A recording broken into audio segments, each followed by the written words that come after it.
Bapak, Ibu, saudara sekalian, kalau saudara bersemangat mencari Tuhan, saya pun juga menjadi semangat, saudara. Sebab saya sering pada waktu menyampaikan firman, saya menghadapi orang-orang yang saya merasa nuraninya sudah hampir padam, saya seperti nabrak tembok, saudara. Dan itu melelahkan buat saya, melelahkan. Tetapi kalau saudara mengerti bagaimana menghargai anugerah hidup. Anugerah hidup. Hidup itu anugerah. Hidup itu anugerah. Menghargai hidup yang Tuhan berikan kepada kita. Bagaimana hidup kita menjadi berkualitas di bumi ini yang nanti akan berlanjut di kekekalan.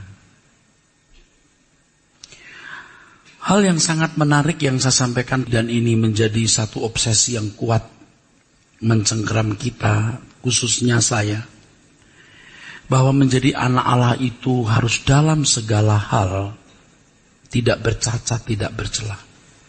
Dalam segala hal, pola hidup, pola makan, pola berpikir, sikap, cara berpakaian, mengekspresikan kemarahan, bagaimana menghadapi teman hidup lawan jenis. Segala sesuatu yang kita lakukan harus benar-benar tidak bercela. Segala sesuatu yang kita lakukan benar-benar tidak bercela. Dan kita harus optimis kita bisa mencapai itu. Kalau Tuhan berbicara kamu harus sempurna seperti Bapa di surga sempurna, Tuhan Yesus pasti mengukur bahwa kita mampu melakukannya. Tuhan Yesus pasti memberikan kuasa, kelengkapan, sarana kita bisa mencapainya. Seandainya kita tidak mencapai seperti yang Dia inginkan, paling tidak kita mencapai prestasi yang lebih baik daripada kita tidak memiliki target. Katakanlah 1000 targetnya. Itu sempurna. Nominal, saya pinjam nominal 1000. Kita mencanangkan bisa mencapai target 1000. Kalaupun gagal lumayan dapat 600. Daripada kita tidak mencanangkan, tidak mempunyai target sama sekali. Kita nggak dapat apa-apa, saudara. Jangan-jangan malah minus. Nah, orang bisa memiliki target itu dan memiliki perbaraan atau api atau spirit untuk mencapai target itu, pasti ditopang oleh pengertian atau pemahaman. Tidak mungkin orang mencanangkan satu target tanpa pengertian atau pemahaman. Tidak mungkin. Mengapa kita harus sempurna? Bagaimana memiliki gelora spirit api untuk sempurna?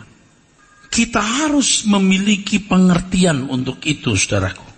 Pengertian yang sama dengan teologia. Kalau pada waktu yang lalu saya menjelaskan bahwa teologia yang benar itu menuntut orang melakukan. Menuntut orang melakukan, saudaraku sekalian. Dan teologia yang benar itu di dalamnya pasti memuat tuntutan. Pasti memuat tuntutan. Atau kalimat yang tepat, teologia ini akan mempengaruhi cara berpikir. Sehingga cara berpikir tersebut menuntut orang itu sendiri melakukan apa yang benar. Sehingga dia bisa melakukan tanpa terpaksa. Jadi bukan pengajaran doktrin plus etika. Jangan ragukan saya karena saya dosen etika, saudara. Dan jangan ragukan saya karena saya dosen sistematika teologi. Tetapi pengajaran yang benar, doktrin, di dalamnya sudah termuat etika di sini. Sebab kekristenan itu kan bukan agama hukum, bukan agama syariat. Kekristenan itu kebenaran, saudara. Jadi ketika orang memahami kebenaran, kebenaran itu menuntut orang tersebut untuk melakukan sesuatu. Yang dilakukan itu bukan berdasarkan hukum semata-mata, tapi berdasarkan apa yang diinginkan atau dikehendaki oleh Tuhan.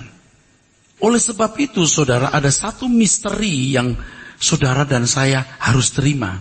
Kenyataan seseorang akan memiliki yang namanya teologia pribadi. Saya punya banyak sahabat, tetapi masing-masing sahabat saya punya pengenalan pribadi dengan saya yang berbeda. Tidak mungkin sama persis, sesuai dengan keadaan orang tersebut. Kalau usianya 70, beda dengan sahabat saya usia 40 tahun. Sahabat si A dalam rangka urusan gereja, sahabat B dalam urusan bisnis, sahabat C dalam urusan yang lain. Pasti beda-beda. 1001 anak Tuhan, 1001 pengenalan yang khas dan khusus yang dimiliki orang itu terhadap Tuhan. Dan itu pasti khas. Tentu teologi pribadi masing-masing orang tidak akan berbenturan dengan teologi umum yang Alkitab jabarkan. Tidak mungkin. Tidak mungkin berbenturan, saudara. Oleh sebab itu, saudara, tidak bisa tidak, saudara, teologi yang benar harus diajarkan. Nanti masing-masing orang itu akan mendapat tempat di hadapan Tuhan untuk melakukan apa yang dia kehendaki dalam hidupnya secara pribadi. Saya ulangi, di pertemuan dahulu saya mengajarkan bahwa doktrin yang benar, di dalamnya pasti termuat tuntutan. Tidak doktrin plus etika. Ini kalau untuk sementara waktu orang-orang Kristen baru mesti diajar, saya mengerti. Tetapi idealnya, doktrin atau pengajaran teologi yang benar itu akan membimbing orang tersebut untuk mengerti apa yang dikehendaki Tuhan dalam hidup pribadinya. Pasti, saudara, menuntut, pasti mengubah orang tersebut. Nah, itulah sebabnya masing-masing orang punya teologi pribadi sesuai dengan keadaan orang tersebut, sehingga orang menemukan apa yang dikehendaki Tuhan dalam hidup pribadinya. Nah, kesalahan yang terjadi dalam hidup banyak gereja atau hari ini, saudara, kesalahan ini sangat fatal, saudaraku. Fatal. Anda kan bisa melihat kefatalan kesalahan ini. Yang pertama, ajaran yang tidak alkitabiah. Saya sudah menyinggung ini. Ajaran yang dibangun dari pengalaman pribadi. Pengalaman pribadi hamba Tuhan tersebut. Biasanya ini orang-orang yang tidak belajar teologi. Orang yang tidak belajar teologi dengan benar itu tidak punya pagar. Dia tidak punya pagar. Kesaksian-kesaksian hidupnya untuk menopang teologianya itu sangat subjektif. Nah, oleh karena di timur, di Indonesia, orang menghargai tokoh, maka apapun yang diajarkan diterima saja, saudara. Seakan-akan itu sebagai kebenaran. Ngerti, saudara? Mengerti? Dan yang kedua, ini sesatnya luar biasa. Menjadi standar. Seakan-akan umat juga harus mengalami hal yang sama seperti yang dia alami. Dan kalau jujur, banyak umat mestinya frustasi, saudara. Misalnya seorang pendeta yang selalu menyaksikan dia berdialog dengan Tuhan. Ada umat yang pesimis dan tidak memiliki niat untuk berdialog dengan Tuhan karena memang merasa tidak akan mampu. Jadi ya udah beliau saja yang berdialog deh.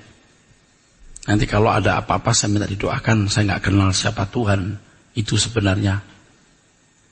Tapi ada yang mengikuti, merimitasi, imitate, mau meniru. Dia juga punya kesaksian, Tuhan bicara begini, Tuhan bicara begitu. Akhirnya, saudara, terus terang nih, sakit jiwa semua. Anda ngerti itu? Sakit jiwa. Semua gejala jiwa dianggap suara Tuhan. Semua mimpi yang adalah aktivitas jiwa di bawah sadar dianggap pesan Tuhan. Nggak karu-karuan, saudara. Jadi ruwet. Yang diajarkan sudah salah. dijadikan standar lagi, saudara. Ini terjadi, dewasa ini terjadi hal ini, saudara. Jadi kalau kita mengkritisi hal ini, kita itu dianggap menyerang, dianggap kepahitan. Dan ada orang-orang yang merasa tidak nyaman mendengar apa yang dikemukakan ini. Pak, khotbah saja Pak, gak usah nyerang orang. Nggak bisa, nggak nyerang. Yang saya serang bukan individu, yang saya serang ajarannya. Yang saya serang itu cara plus ajaran, saudaraku. Bukan individu. Tapi Pak, ini nyerang si A. Ya terserah situ. Di jagat raya ini juga banyak seperti si A. Jangan picik. Di luar negeri, di Amerika saja banyak ajaran model-model begitu. Dari buku-bukunya juga kita tahu. Apalagi di Korea. Orang-orang Kristen Korea juga pengen mistik-mistik begitu. Makanya kalau kita dengar ya, pendeta-pendeta luar negeri khotbah ya, kadang-kadang dia memperlakukan kita kayak kita baru jadi Kristen kemarin sore, saudara. Pertobatan, lahir baru, maju ke depan, didoakan. Bodohnya banyak orang Indonesia karena dia bule, import namanya. Dia pikir barang import lebih baik dari barang lokal. Didoakan bule itu lebih mantap.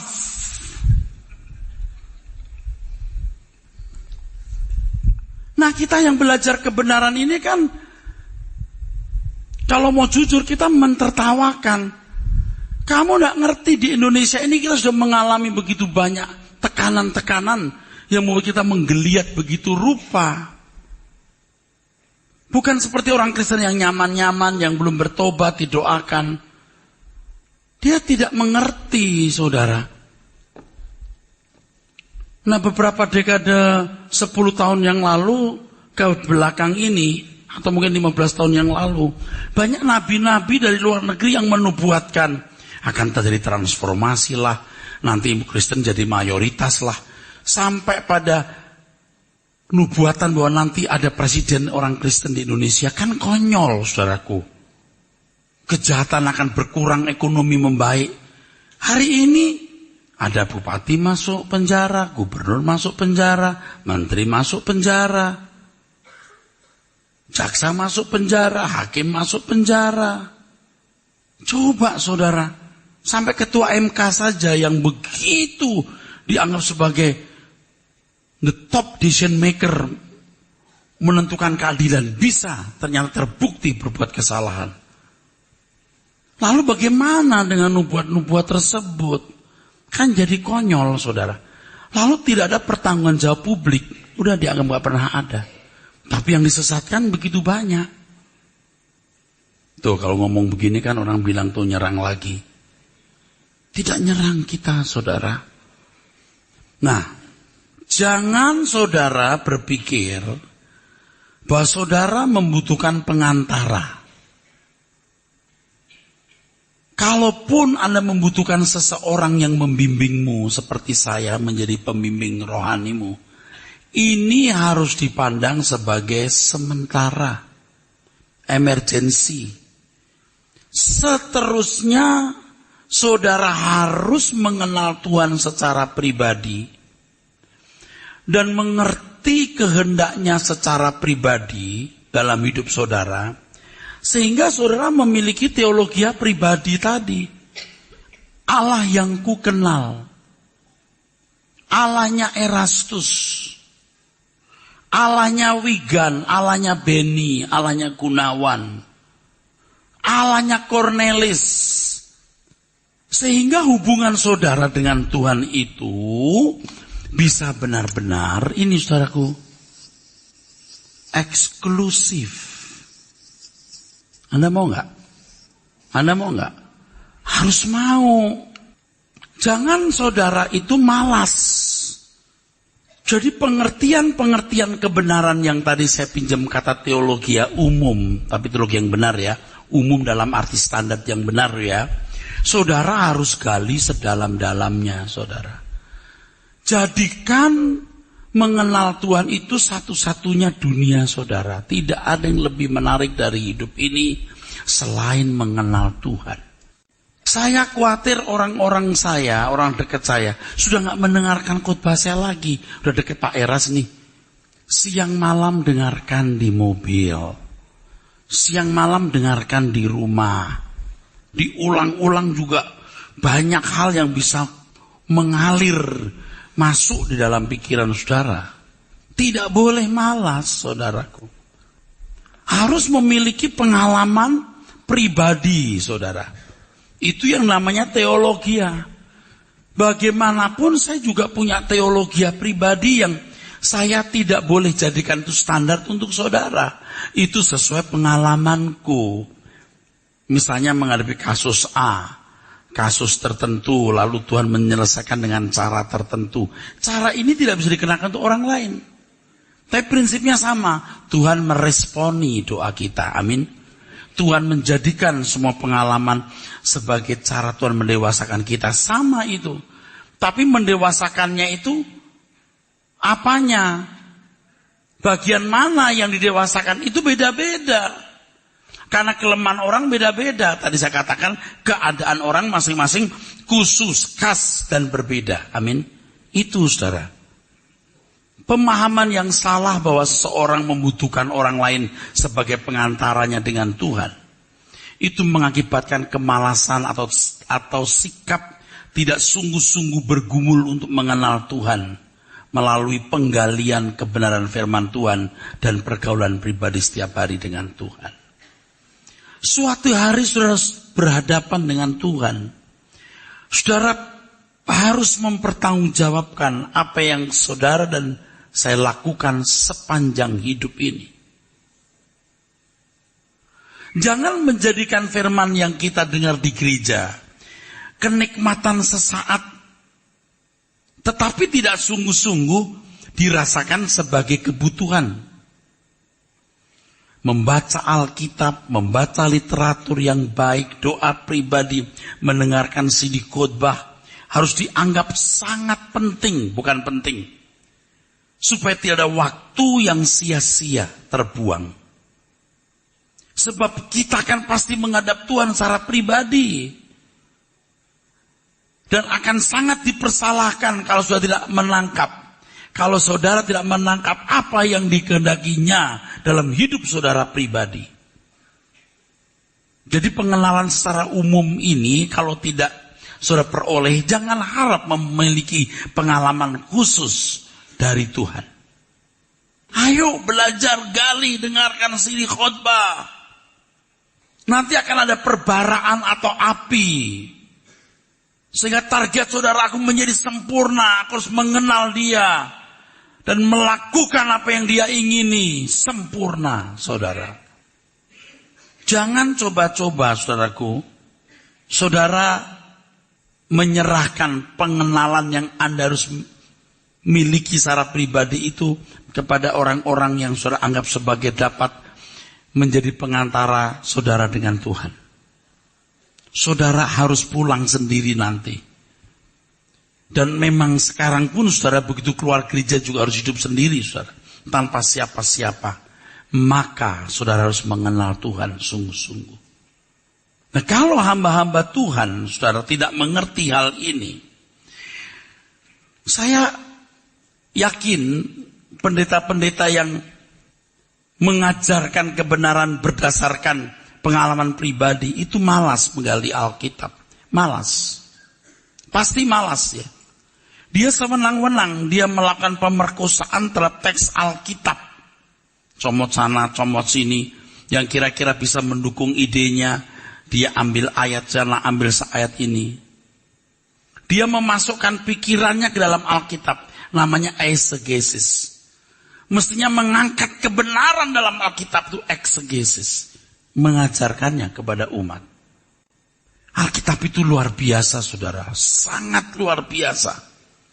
Saya percaya Bapak Ibu saudara-saudara sekalian yang tekun mendengar suara kebenaran ini sering dibuat takjub. Yang benar-benar belajar ya. Takjub terhadap kebenaran firman Tuhan yang diajarkan. Luar biasa, saudara. Tanpa saudara sadari, firman itu mewarnai saudara. Kalau terus-menerus itu merubah pola berpikir saudara. Dan kalau itu terus-menerus berkesinambungan, merubah cara berpikir saudara, saudara akan memiliki kepekaan terhadap Tuhan. Nah, baru sampai titik tertentu, saudara bisa menemukan Tuhan. Baru punya eksklusivitas tadi, saudara.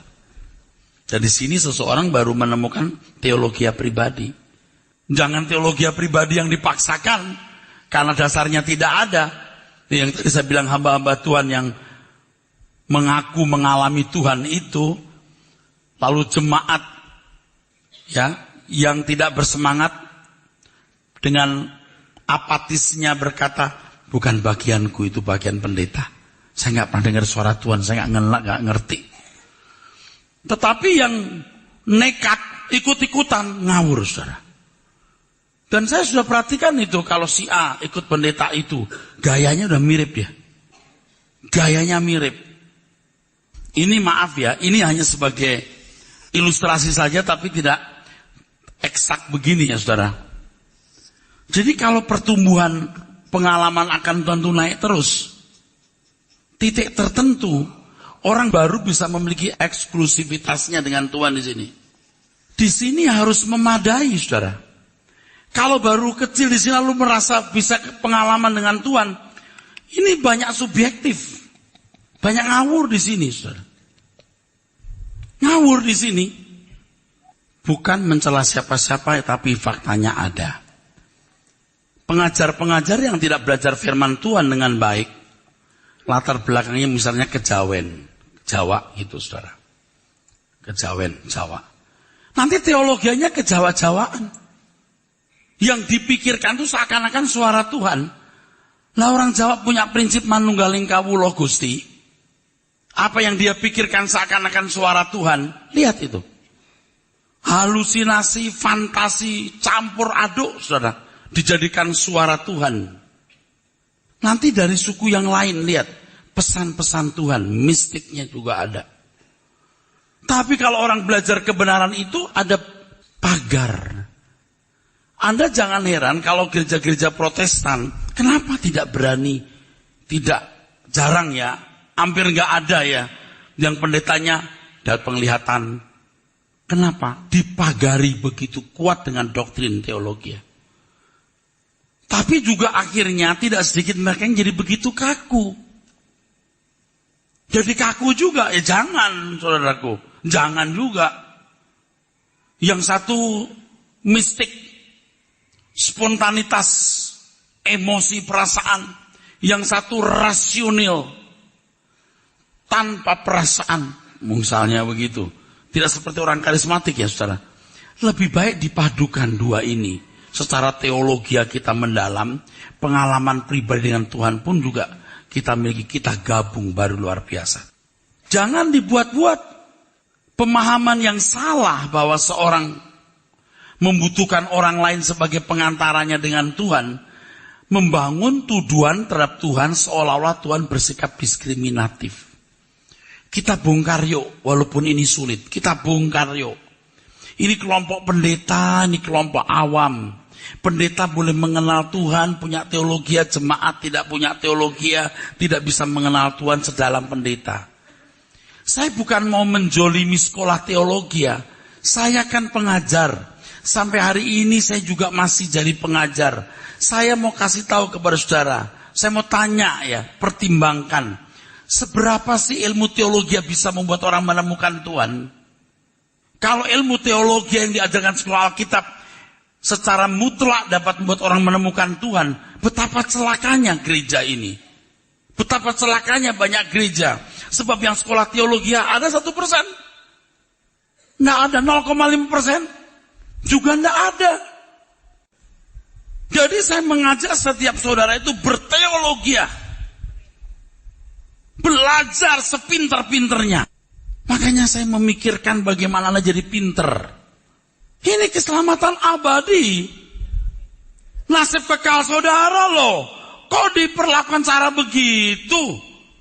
Sekarang saya mau tanya, saudara mau serius nggak? Harus menjadi sesuatu yang paling penting untuk mengenal Tuhan itu, saudara. Paling penting untuk mengenal Tuhan. Kita rombak, saudaraku. Kalaupun memang ada jarak antara para teolog yang sekolah Alkitab dengan jemaat, bagaimanapun ada jarak, oke. Karena mereka yang sekolah teologi lebih dulu, oke. Tapi saya mulai ngomong nggak? Tidak semua lulusan STH itu pinter. Maaf ya, nggak semuanya pinter. Oh, belajar Yunani Ibrani, dia keluar 2-3 tahun, suruh tanya lagi Yunaninya, lupa loh. Loh ini bener. Bisa lupa lagi tuh Yunani Ibraninya dia. Teologianya, maaf ya. Kalau sudah belajar teologi yang saya sampaikan, coba you ngomong sama dia. You gak kalah loh. Kalau cuma di atas buku, di atas kertas literatur you baca, belum tentu you ingat apa yang you pelajari dulu. Tapi Anda disitu dapat fresh terus. Dari seorang yang mengajar dan terus belajar. Secara akademisi tingkat saya sudah tinggi sekali. Udah selesai dong. Secara otodidak saya belajar. Saudara jadi pinter, fresh. Jangan minder. Jangan mental block. Cuman tidak sistematis. Anda itu masih banyak mindernya. Aku enggak sekolah teologi, aku enggak tahu. Para ilmu saudara itu banyak. Buktinya apa? Pengen tahu buktinya? Coba saudara dengar khotbah pendeta. Anda bilang begini, salah nih, betul enggak? Bukan kita mau sombong, betul? Ini salah, enggak bisa ngomong begini. Nah itu loh, saya ajarkan saudara banyak kebenaran. Membuat Anda jadi kritis. Tapi jangan jadi seperti ahli Taurat loh. Yang sombong rohani. Jangan. Amin? Jangan. Buktinya Anda pintar apa? Itu. Jangankan saudara, saya pernah ceritakan. Seorang bapak, suami istri bapak ibu ke gereja. Bawa anaknya SLTA, SMA. Dia kalau mendengarkan khotbah, saya itu tunduk diam begini. Ditanya mama papanya, kamu ngerti gak khotbahnya Pak Eras? Gak tahu. Gak tahu. Oke, kalau begitu diajak aja gereja lain yang kamu tahu. Dibawa ke gereja lain, duduk bersama mama papanya. Dia bilang, Mam, khotbah ini salah. Loh kok tahu salah? Memang pusing juga dengerin khotbah itu, pusing juga. Kayak masuk, tek, tek, tek, tek. Makanya ketika dibawa ke gereja lain, salah nih pendeta, Mam. Tuh, saudara. Saudara kalau tekun itu bisa. Anda semua harus berteologi ya. Secerdas saya, begitu Anda juga cerdas. Walaupun tidak mungkin sama. Karena bagaimanapun saya suheng. Tahu suheng? Kakak seperguruan. Bukan suhu. Suhu kita siapa? Tuhan Yesus. Saya paling tinggi itu suheng, saudaraku sekalian. Kakak seperguruan. Tentu saya harus lebih tinggi dari saudara, saya membimbing saudara. Tapi saudara harus cerdas. Jadi jangan ada kesan saudara tidak boleh berteologi. Semua saudara harus menjadi teolog. Aku teolog. Aku teolog. Katakan. Nah Anda kan memang tidak berkesempatan sekolah teologi ya. Secara formal. Ini informal. Informal seperti ini jangan dianggap main-main, saudara. Makanya saudara datang ke tempat ini harus serius mau belajar. Belajar. Mau dengar, mau ngerti. Nggak boleh begini, saudara. Coba ini dunia sudah rusaknya nggak kira-kira, saudara. Nggak bisa begini, saudara. Ini kan dari kumpulan jemaat. Banyak ya, saudaraku, banyak. Kumpulan jemaat, misalnya 1000 gitu. Siapa yang mau jadi hamba Tuhan yang belajar teologi ya? Ada 3 butir keluar. 3 butir. Ini sekolah teologi 4 tahun balik ke sini ngajar segini. 3 tahun bisa apa? 4 tahun bisa apa? Kan mestinya dari sekolah minggu, remaja, pemuda, dewasa muda, dibimbing semua. Dari sekolah minggu dibimbing dulu. Remaja dibimbing, pemuda dibimbing, dewasa muda dibimbing. Akan melahirkan pembicara-pembicara yang hebat, hamba-hamba Tuhan yang hebat. Makanya tidak main-main pelayanan sekolah minggu itu. Saya gelisah itu. Kalau pelayanan sekolah minggu tidak bagus itu gelisah. Buat mainan anak-anak yang bagus. Kursi-kursi kecil yang bagus, perpustakaan yang bagus, guru-guru yang bagus, yang bajunya rapi. Sekolah minggu pun juga harus baik-baik, saudaraku. Nah, kalau dari sekolah minggu, remaja, pemuda, dewasa, muda dibentuk, dididik, betapa hebatnya, saudara. Nah, itu sekolah Alkitab yang benar. Kamu bangsa pilihan, umat pilihan, bangsa yang kudus. Itu bukan kamu sekelompok orang, semua kita. Firman Tuhan mengatakan apa? Dia memberikan kita itu rasul, nabi, gembala sidang, guru agama, penginjil. Untuk membangun umat yang kudus. Supaya semua melayani Tuhan dan bertumbuh ke arah Kristus. Amin.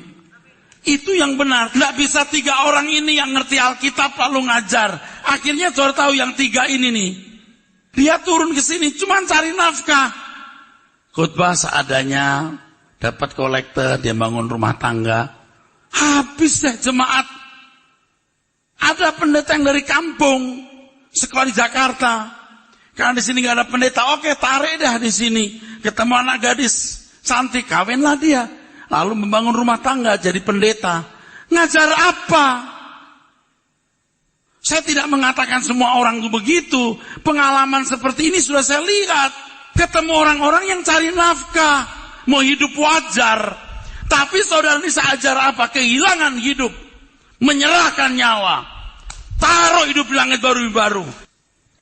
Saya ajarin bagaimana hidup untuk Tuhan. Dan saya optimis di antara saudara akan lahir pembicara-pembicara. Tidak semua orang jadi pembicara. Tapi banyak saudara yang bisa jadi pembicara. Yang menyambung lidah Tuhan untuk dunia ini. Luar biasa saudara akan mengenal Tuhan secara eksklusif. Kalau sekolah minggu digarap. Zaman saya dulu cerita Daud, Isabel, Yoab, apal. Anak-anak kita, Yoab gak ngerti. Benar-benar dunia kita, saudaraku. Mestinya kan dari sekolah minggu itu.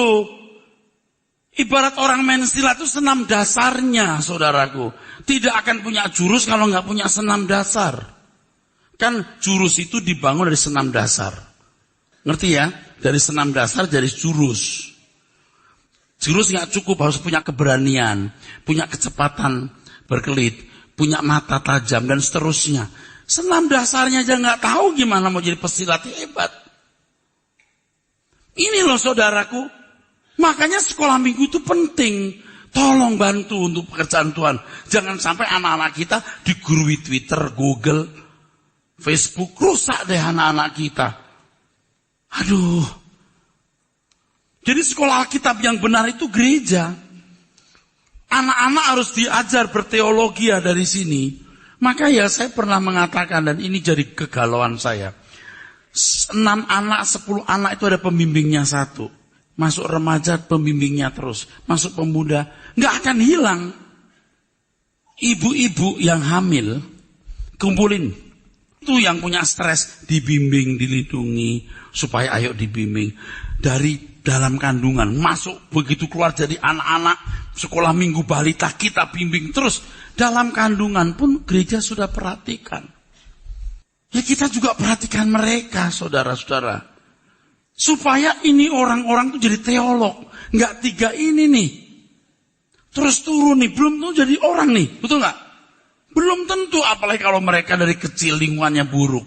Anda tahu nggak, saya ini kan punya pengalaman tuh betul-betul real. Yang baru keluar penjara 3 bulan bertobat masuk sekolah Alkitab 4 tahun sarjana teologi ya. Sering mereka jadi sumber kegaduhan dalam gereja. Masa kecilnya kurang bahagia, bertobat, lihat aduh kakak dari seminari Betel, kakak R kok cakep ya, kok seneng ya, sekolah Alkitab di Jakarta. Lalu punya STH, khotbah. Banyak yang tidak benar, belum benar. Saya bukan mau mencela soal Alkitab. Semua itu fakta. Dan itu duka citaku yang dalam, saudaraku sekalian. Tidak sedikit orang-orang yang seperti itu. Yang namanya pendeta kejadian. Nah kalau dari sekolah minggu, remaja, pemuda, dewasa muda dibimbing terus. Jadi pendeta hebat kalau jadi pendeta dia. Yang gak usah disebut pendeta lah. Jadi anak Tuhan yang menjadi kesaksian bagi orang lain. Nah orang-orang seperti ini pasti menjadi anak-anak Tuhan yang mandiri. Mandiri bersama dengan Tuhan tanpa perantara siapapun. Jadi hamba Tuhan seperti saya menuntun saudara mengenal kebenaran. Selanjutnya setiap orang harus menemukan Tuhan dalam kehidupan mereka. Kesempatan yang diberikan kepada setiap kita terbatas. Setelah menutup mata, kita tidak akan lagi berkesempatan menemukan Tuhan. Maka di Yesaya 55 ayat 6 mengatakan, cari Tuhan selama ia berkenan ditemui. Jangan sampai saudara merasa dikenal oleh Tuhan, mengenal Tuhan, padahal saudara tidak dikenal oleh Tuhan sama sekali. Sampai akhirnya suatu hari Tuhan bisa berkata, aku tidak kenal kamu. Mengerikan saudaraku. Tetapi pertemuan yang eksklusif dengan Tuhan tadi saudaraku, itu akan membuat keyakinan saudara betul-betul mengenal Tuhan dan dikenal Tuhan. Bukan fantasi. Saya tidak bisa ngerti dan tidak bisa membayangkan orang yang ngarang-ngarang Tuhan menurut konsepnya itu. Suatu hari ketika ketemu Tuhan, Tuhan yang mana yang dia tunggu? Itu titik yang mengerikan pada waktu itu. Ternyata Tuhan yang dia lihat bukan Tuhan yang dia pahami. Tuhan yang ditemui nanti ternyata berbeda dengan Tuhan yang dia pahami, yang dia karang dalam pikirannya. Betapa mengerikan itu, saudara. Betapa kasihannya jemaat-jemaat yang tidak punya gambaran yang jelas mengenai Tuhan. Tetapi saudara belajar Alkitab di tempat ini dengan serius, Anda bisa mengertikan Tuhan itu misteri, betul nggak? Kita masih merasa tidak kenal, betul nggak? Tapi kita bertemu untuk mengenal dia. Daripada sok kenal, tapi salah sama sekali. Ini yang asli, Pak. Sulit banget ya mengenal Tuhan. Itu yang asli. Harus kerja keras dan berjuang. Ini orang baru bertobat 2 bulan, 2 tahun. Wah, sudah ngomongnya panjang lebar. Ketemu Tuhan lah, mendengar suara Tuhan lah, dan bermacam-macam. Benar-benar saudaraku. Apalagi kalau mereka itu sudah jadi pendoa syafaat. Yuk kumpul-kumpul di ruang doa terus. Udah ngarang Tuhan, suka-suka dia deh. Makanya saudara ya, kalau orang gak kenal ya, orang gak kenal kebenaran, serem lihat ketemu mereka. Kok bisa gitu ya? Jangan-jangan dia benar. Tapi salah. Tapi benar juga mungkin. Salah. Tapi begitu belajar kebenaran di sini, salah. Nggak mungkin dalam waktu singkat seperti ini kamu bisa mengenal Tuhan sehebat itu. Apa emangnya Tuhan itu? Jadi saudaraku sekalian, pertemuan dengan Tuhan secara eksklusif ini, Anda tahu, ini membentuk karakter asli saudara. Artinya begini saudara, membentuk karakter rancangan Allah. Masing-masing akan memiliki atau memuat tujuan Tuhan. Mengapa engkau jadi pria bentuk begini, bentuk begini, bentuk begini, bentuk begini. Ini maaf ya, bentuk karakter orang beda-beda ya saudaraku. Artinya kekhasan dari kepribadiannya. Karena dia punya B, C, D, E. Dia punya tugas yang berbeda. Ketika seorang menentukan rancangan asli, aku harus menjadi seperti apa, tugasmu baru kamu temukan. Dan ketika kita menemukan tugas kita, kita menutup mata, kita bisa berkata, Tuhan telah kuselesaikan tugasku. Kita belum menemukan gambar Allah secara umum, belum menemukan gambar khusus pribadi kita. Kalau kita bicara soal gambar Allah, secara umum kita seperti Kristus, tapi secara khusus Erastus tidak mungkin sampai kapanpun sama dengan Pak Wijaya. Sampai kapan Pak Wijaya nggak sama dengan Pak Simanjuntak, pasti beda. Ngerti? Nah, temukan Simanjuntak macam apa, Wijaya macam apa, Erastus macam apa. Disitulah eksklusivitas kita harus kita temukan. Dan kalau kita menemukan kita punya eksklusivitas karakter khusus, kepribadian khusus, baru kita bisa dipercayai tugas khusus yang Tuhan berikan. Nah, akhirnya kita takut, Pak. Sudah umur segini, belum dapat apa-apa, mudar enggak? Itu setan kurang ajar, dasar setan memang. Menghabiskan umur hidup kita sia-sia. Sekolah, kuliah, kerja. Bukan nggak boleh. Tapi kita melakukan itu tanpa mengerti tujuannya. Tanpa mengerti tujuan kita itu apa. Tanpa mengerti tujuan hidup itu apa. Mati selesai semua, habis semua, saudara. Sekolah, kuliah, karir, menikah, kerja, punya rumah, punya mobil. Mati, selesai. Habis. Tutup di situ. Konyol, saudara. Dan banyak orang seperti itu, saudara. Hari ini saudara yang merasa ketinggalan harus kerja lebih keras. Harus menemukan apa maksud Tuhan di balik semua yang sudah jalani hari ini. Dan saya percaya, saudaraku, ini belum terlambat. Tuhan masih akan beri kesempatan saudara untuk berubah. Amin.